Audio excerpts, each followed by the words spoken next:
If freedom is to survive and prosper, it will require the sacrifice, the effort and the thoughtful attention of every citizen.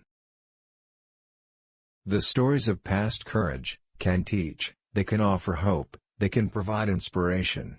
But they cannot supply courage itself. For this each man must look into his own soul. A man does what he must, in spite of personal consequences, in spite of obstacles and dangers and pressures, and that is the basis of all human morality.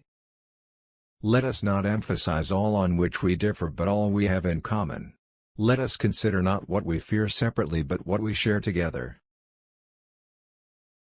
Let every nation know, whether it wishes us well or ill, that we shall pay any price, bear any burden, meet any hardship, support any friend, oppose any foe to assure the survival and the success of liberty. United there is little we cannot do in a host of cooperative ventures. Divided there is little we can do, for we dare not meet a powerful challenge at odds and split asunder. For one true measure of a nation is its success in fulfilling the promise of a better life for each of its members. Let this be the measure of our nation. I am certain that after the dust of centuries has passed over our cities, we, too, will be remembered not for victories or defeats in battle or in politics, but for our contribution to the human spirit. The success of this government, and thus the success of our nation, depends in the last analysis upon the quality of our career services.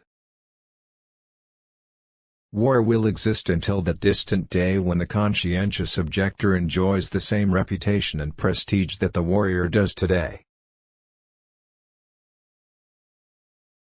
In the Chinese language, the word crisis is composed of two characters, one representing danger and the other, opportunity.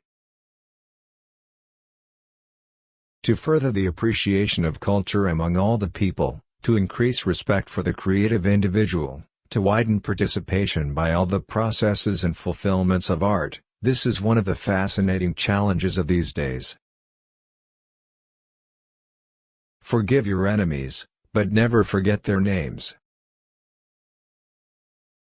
The rights of every man are diminished when the rights of one man are threatened.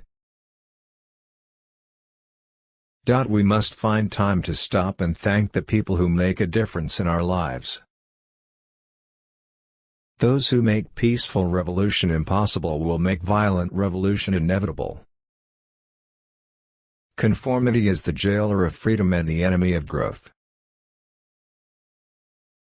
As we express our gratitude, we must never forget that the highest appreciation is not to utter words, but to live by them.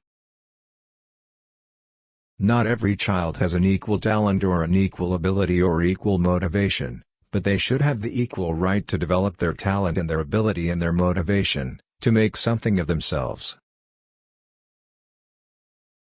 We can say with some assurance that, although children may be the victims of fate, they will not be the victims of our neglect.